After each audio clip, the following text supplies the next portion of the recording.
Film की शुरुआत होती है और हमें पानी में एक सबमरीन दिखाई जाती है। उसके अंदर दो आदमी दो अलग तरह की कीज चाबियों को जोड़कर एक कमरे को खोलते हैं, जिसमें उन्होंने बहुत बड़े एआई सिस्टम को रखा हुआ था। ये एआई सिस्टम ऐसा था जो दुनिया में होने वाली किसी भी मुसीबत से इन्हें बचा सकता था। वो दुनिया में हर चीज को हैक करने का काम कर सकता था। अब जब वो लोग उस एआई सिस्टम को चलाकर कमरे से बाहर आते हैं तो उन्हें अपने पास एक और सबमरीन के आने का सिग्नल मिलता है, जो बहुत तेजी से उन्हीं के सबमरीन की तरफ आ रही थी। वो लोग अपने कैप्टन को उस सबमरीन के पास एक मिसाइल छोड़ने का कहते हैं, मगर जैसे ही उनका छोड़ा हुआ मिसाइल उस सबमरीन के पास जाता है वो गायब हो गई थी। तभी वो अपने मिसाइल को वापस लाने का कहते हैं, मगर अब वो उन्हीं के सबमरीन की तरफ बढ़ रहा था। ये देखकर कैप्टन डर जाता है और हैरान हो गया था। उसे ऐसा लग रहा था कि शायद उन्हें किसी ने हैक कर लिया है। ये काम दरअसल उनके एआई का ही था, जिसने इनके सिस्टम को हैक कर लिया था। वो मिसाइल अब इन्हीं के सबमरीन से आकर टकरा गई थी, जिस वजह से सबमरीन के तबाह होने के साथ साथ सभी ऑफिसर्स भी मारे जाते हैं। उनका एआई सिस्टम भी पानी में डूब गया था। उनके ऑफिसर्स जो मर गए थे उनकी लाशें पानी में तैर रही थी और ऊपर आने लगती हैं। उनके गले में हम लटकी हुई उन्हीं चाबियों को देखते हैं जो एआई सिस्टम के कमरे की चाबियां थी। इसके बाद हमें एक आदमी इथान को दिखाया जाता है, जिसके पास एक पोस्टमैन कुछ लेकर आया था। यहाँ पर हमें इथान के बारे में बताया जाता है कि वो पहले एक बहुत बड़ा चोर था जो गैब्रियल नाम के आदमी के साथ मिलकर काम किया करता था, मगर एक दिन गैब्रियल ने इथान की दोस्त को मार दिया, जिसके बदले में इथान को आईएमएफ वालों ने मुजरिम समझकर पकड़ लिया। लेकिन जब आईएमएफ के डायरेक्टर को इथान की काबिलियत के बारे में पता चला तो उन्होंने उसकी सजा को माफ करवा के आईएमएफ का एजेंट बना दिया। अब इथान के पास एक काम आता है, उसमें दो चाबियों को ढूंढना था और वो वही चाबियां थी जो हमने कहानी के शुरू में देखी, जिससे एआई के सिस्टम को खोला जा सकता था। इस वक्त वो चाबियां एक लड़की के पास थी जो आईएमएफ की एक एजेंट थी। उसे वो इस्तांबुल से मिली थी। उस लड़की के ऊपर 5 करोड़ का इनाम भी था। इथान को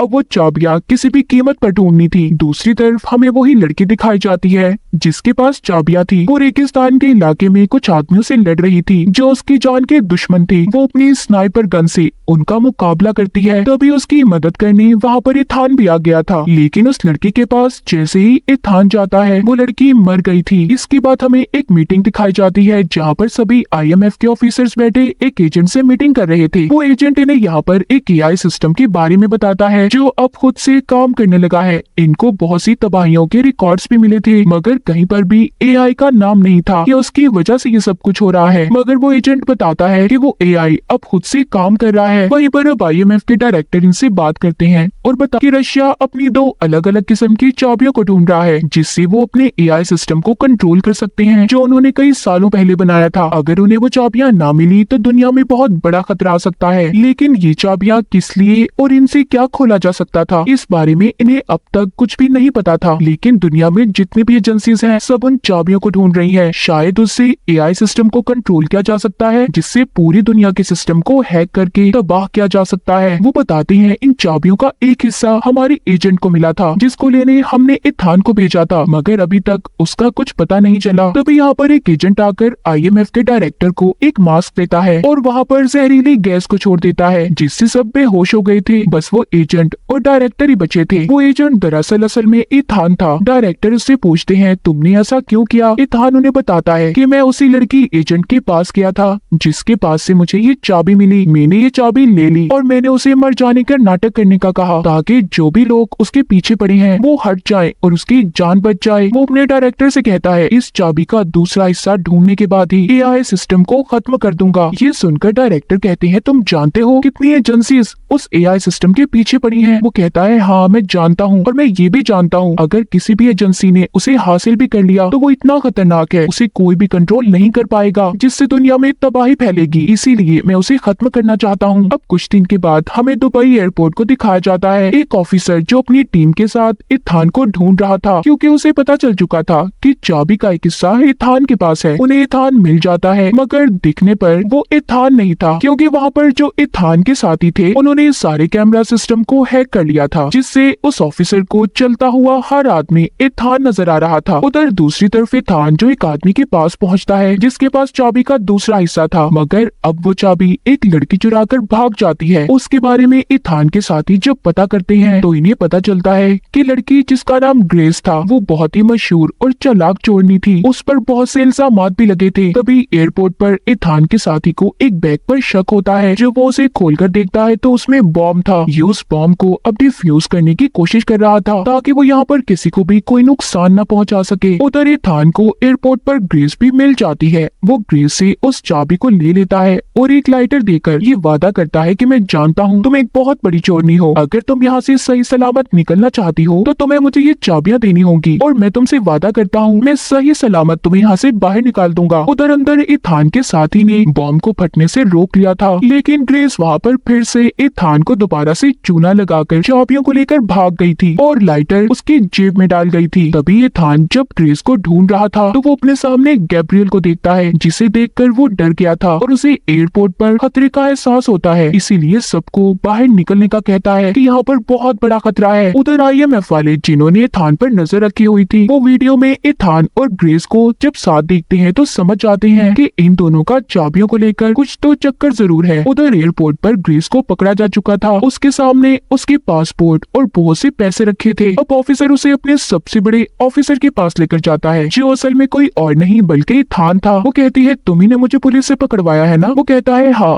अब तुम मुझे बताओ वो चाबियां तुम क्यों हासिल करना चाहती हो? वो बताती है मैं नहीं जानती उन चाबियों के बारे में असल राज क्या है। मुझे तो सिर्फ ये बताया गया था कि मुझे इन चाबियों को एक आदमी के पास बेचना है जो मुझे बहुत से पैसे देगा, और तुम्हारे बारे में भी बताया गया था। इतना कहकर जब ये दोबारा से इथान के साथ जा रही थी, एक बार फिर ग्रेस इथान को धोखा दे देती है। ऑफिसर्स के दरमियान में फंसाकर वो वहाँ से भाग गई थी और नीचे जाकर गाड़ी को लेकर चलाकर वहाँ से चली जाती है। उसका पीछा एक बाइक पर इथान भी कर रहा था। तभी ग्रेस के सामने कुछ गुंडे आ जाते हैं जो उसे अब तंग कर रहे थे और गाड़ी से बाहर निकलने का कहते हैं। वहाँ पर जल्दी से अब इथान भी आ गया था। उसने ग्रेस को बचा लिया था और उसके हाथ पर अपने हाथ के साथ हथकड़ी को बांध देता है ताकि वो भाग न सके। उधर ही वो ऑफिसर जो इथान को पकड़ने में लगा हुआ था वहाँ पर आ जाते हैं। इसी दौरान एक लड़की कातिल उनके पीछे पड़ जाती है। उसने ऑफिसर्स पर हमला कर दिया था और ग्रेस और इथान के पीछे पड़ चुकी थी। वो भी उनसे चाबियां हासिल करना चाहती थी। इथान और ग्रेस उससे बचकर एक गाड़ी को ऊंचे नीचे रास्तों से लेकर भगाते हैं। वो लड़की भी उनका पीछा कर रही थी। ये लोग जैसे तैसे उस लड़की को चकमा देकर निकल गए थे। ग्रेस को जब इथान आजाद करता है तो वो फायदा उठाकर गाड़ी के स्टीयरिंग के साथ इथान को बांधकर चली जाती है, जिसके बाद इथान किसी तरह आजाद होकर जब बाहर आता है उधर उसकी टीम के सभी लोग थे जो उसे ढूंढ रहे थे, वो भी इथान को लेकर अपने ऑफिस में आ जाते हैं। यहाँ पर इन्हें पता चलता है कि एक लेडी जो बहुत अमीर है उसकी पार्टी में ग्रेस उन चाबियों को बेचने वाली है, मगर अब तक यहाँ पर ये कोई भी नहीं जानता था कि उन चाबियों से आखिर होता क्या है। इथान का एक साथी बताता है कि मुझे एयरपोर्ट पर एक बैग में बॉम्ब मिला था जिसको किसी AI ने डिजाइन किया। मुझे ऐसा लगता है कि वहाँ पर जो आदमी उस बॉम्ब को छोड़कर गया होगा वो AI का भेजा गया आदमी था। तभी यहाँ पर इथान को याद आता है कि मैंने उस दिन एयरपोर्ट पर गैब्रियल को देखा था जो अचानक से मेरी आंखों के सामने गायब हो गया। इसका मतलब AI ने मेरे चश्मे को हैक किया, तभी तो गैब्रियल मेरी आंखों के सामने से गायब हो गया और मैं उसे देख भी नहीं पाया। और मुझे वैसा लगता है कि AI ने गैब्रियल को ही चुना है अपने लिए, वो उसके लिए काम कर रहा है। मैं उसे बहुत अच्छे से जानता हूँ, मैं गैब्रियल के साथ काम कर चुका हूँ, वो बहुत खतरनाक है। यहीं पर इथान के साथ लेडी ऑफिसर भी उसके बारे में जानती थी। वो कहती है गैब्रियल के बारे में मैंने सुना है, उसे मौत का सौदागर कहा जाता है, वो किसी भी चीज से नहीं डरता। इथान को अब डर लगने लगा था। वो कहता है कि अगर AI हमें कंट्रोल कर रहा है और हम पर नजर रख रहा है, उसे ये भी पता है कि अभी हम इस वक्त यहाँ पर हैं, ये हमारे लिए बहुत बड़ा खतरा है। हमें किसी भी तरह AI के सिस्टम को दुनिया में फैलने से रोकना होगा। इसके बाद हमें एक पार्टी दिखाई जाती है जहाँ पर ग्रेस उन्हीं चाबियों को बेचने आई थी, जिसका सौदागर खरीदने वाला कोई और नहीं बल्कि गैब्रियल था। वहाँ पर वो कातिल लड़की भी थी जो इथान और ग्रेस के पीछे पड़ी थी। इसका मतलब ये भी AI के लिए काम कर रही थी। वहीं पर थोड़ी देर बाद इथान भी आ जाता है जिसे इस पार्टी के बारे में ग्रेस नहीं बताया था। गैब्रियल इथान को देखकर हैरान हो जाता है। यहाँ पर पार्टी की होस्ट आती है, वही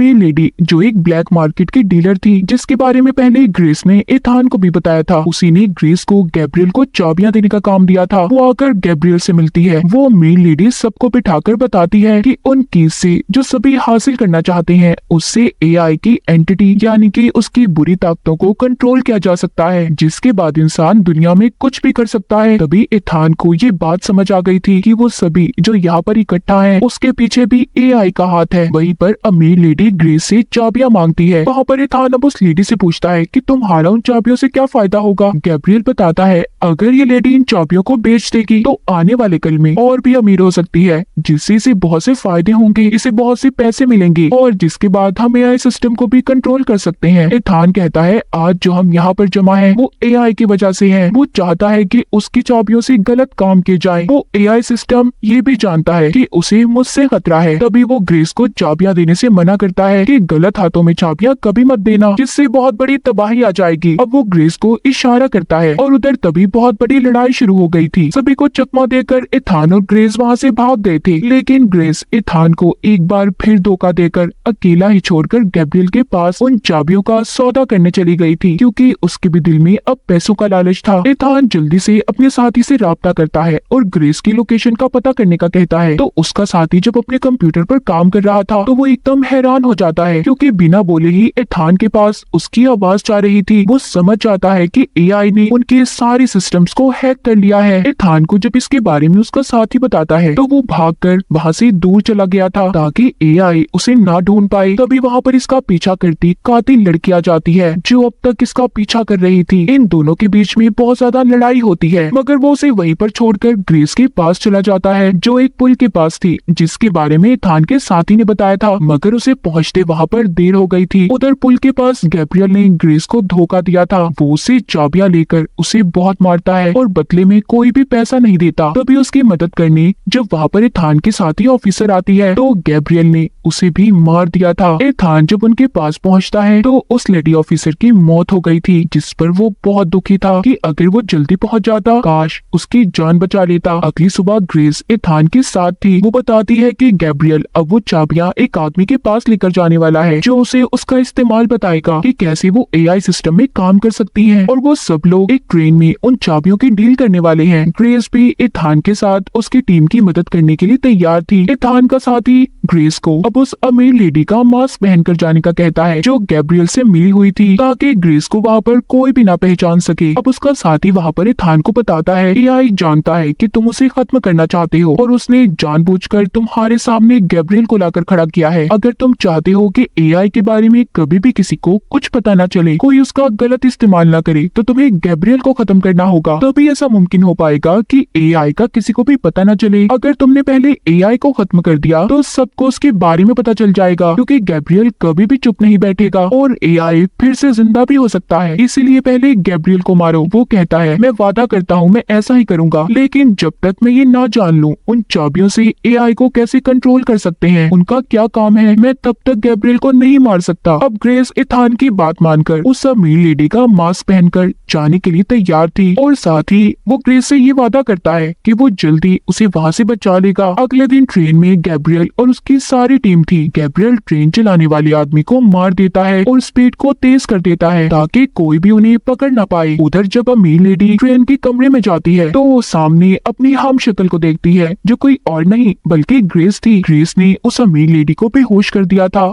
और उससे वो चाबियां ले लेती है, जिसके बाद अब वो उस आदमी के पास जाती है जो उन चाबियों के बारे में जानता था। यहाँ पर उन चाबियों को खरीदने वाला आदमी कोई और नहीं बल्कि आईएमएफ का डायरेक्टर था। ग्रेस उससे पूछती है कि इन चाबियों से क्या हो सकता है। वो कहता है इस बारे में तो मैं भी नहीं जानता कि इन चाबियों से क्या हो सकता है और क्या नहीं, मगर किसी भी हाल में मुझे ये चाबियां चाहिए ताकि हम एआई के बारे में पता कर सके। इधर ही ट्रेन में दूसरी तरफ गैब्रियल एक एजेंट से मिलता है जो सिस्टम एआई के बारे में जानता था। गैब्रियल उससे पूछता है कि तुम उस सिस्टम के बारे में क्या जानते हो। एजेंट बताता है कि कुछ सालों पहले रशिया ने एक सिस्टम बनाया था जिसे एआई का नाम दिया गया और ये सिस्टम उन्होंने अपने एक सबमरीन में शुरू किया। और ये एजेंट उसी बारे में बता रहा था जो हमने कहानी के शुरू में देखा था। उन्होंने अपने एआई सिस्टम को ऐसे डिजाइन किया कि वो बहुत ही शानदार था। वो अपने बारे में खुद ही पता कर लेता था कि क्या सही है और क्या नहीं। इसी बात का फायदा उठाकर उस एआई सिस्टम ने उस सबमरीन को खत्म कर दिया। उसे ऐसे डिजाइन किया गया है कि वो खुद ब खुद अपने अंदर नई नई तब्दीलियां लाता है। गैब्रियल उस एजेंट से पूछता है इस बारे में और कौन जानता है। वो कहता है मैं, तुम और तुम्हारे पीछे जो लड़की खड़ी है, और कोई भी नहीं जानता। तभी गैब्रियल ने उस एजेंट को मार दिया था। गैब्रियल के पीछे जो लड़की खड़ी थी वो वही कातिल लड़की थी जो उसके साथ मिलकर काम किया करती थी। अब गैब्रियल उस लड़की को भी मारना चाहता था, लेकिन वो उससे बचकर भाग जाती है। इसी दौरान वो बहुत ज्यादा जख्मी हो गई थी। उधर दूसरी तरफ ग्रेस, जो अमीर लेडी का रूप लेकर आईएमएफ के डायरेक्टर से उन चाबियों का सौदा कर रही थी, पूछती है कि इसके बदले आप मुझे कितने पैसे देंगे। वो कहता है जितने भी तुम मांगो। ग्रेस जब उसके हाथ में वो चाबियां देती है तो आईएमएफ का डायरेक्टर खुश हो गया था। कहता है कि इससे पूरी दुनिया को तबाह किया जा सकता है। ये सुनकर ग्रेस डर गई थी। वो उन चाबियों को फिर से ले लेती है। वो जान चुकी थी कि इन चाबियों को किसी को भी गलत हाथों में देने से बहुत बड़ी तबाही हो सकती है। बाहर इथान को दिखाया जाता है जो एक बहुत बड़ी पहाड़ी पर अपनी बाइक पर था। उसका साथी उसे वहाँ से छलांग लगाने का कहता है, जो सीधा ट्रेन में जाकर गिरेगा, और वो उसे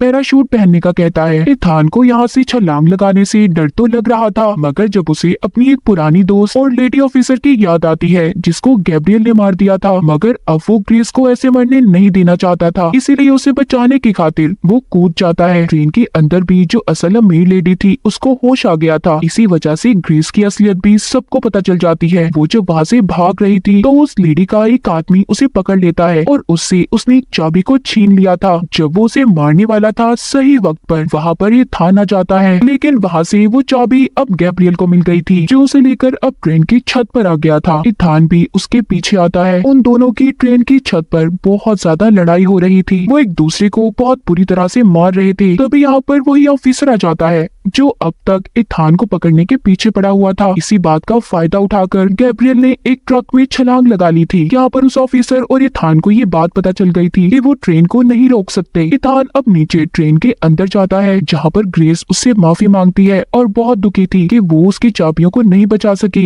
यहाँ पर इथान उसको वो चाबी दिखाता है और बताता है कि लड़ाई के दौरान मैंने गैब्रियल से इस चाबी को चुरा लिया था। वो अब कुछ भी गलत नहीं कर सकता। ग्रेस बताती है कि ट्रेन को रोका नहीं जा सकता, ट्रेन के सारे इंजन्स को खराब कर दिया गया है। उधर हम गैब्रियल को देखते हैं जो अपनी जेब में चाबी की बजाय लाइटर को देखता है, जो इथान ने लड़ाई के दौरान उसकी जेब में डाल दिया था। उधर अब ट्रेन में वो दोनों एक दूसरे को बचाने की कोशिश कर रहे थे। इथान ट्रेन के इंजन को सभी डब्बों से अलग कर देता है, जिसके बाद ट्रेन का इंजन तो पानी में गिर गया था और डब्बे जो पुल पर जाकर लगते हैं, जिससे पुल तबाह हो गया था। ग्रेस और इथान उन डब्बों पर चलकर अपनी जान बचा रहे थे। तभी इसी दौरान इथान उस कातिल लड़की को देखता है जो अब मरने वाली थी। ग्रेस उसकी मदद करती और उसे बचा लेती है। वो लड़की उनका शुक्रिया करती है कि इथान ने उसे जिंदा छोड़ दिया और माफी मांगती है कि वो अब तक गैब्रियल का साथ दे रही थी। इथान पूछता है क्या तुम इन चाबियों के बारे में जानती हो? तभी वो सबमरीन का नाम बताती है जो इन चाबियों का कोड भी था। इतना कहकर वो लड़की मर गई थी। इथान ग्रेस को सही वाले ट्रेन के डब्बे में छोड़कर, जिसमें अभी तक आईएमएफ का डायरेक्टर भी बैठा था, और पैराशूट पहनकर नीचे उतर गया था। वहाँ पर ग्रेस आईएमएफ के डायरेक्टर को कहती है कि इथान आप पर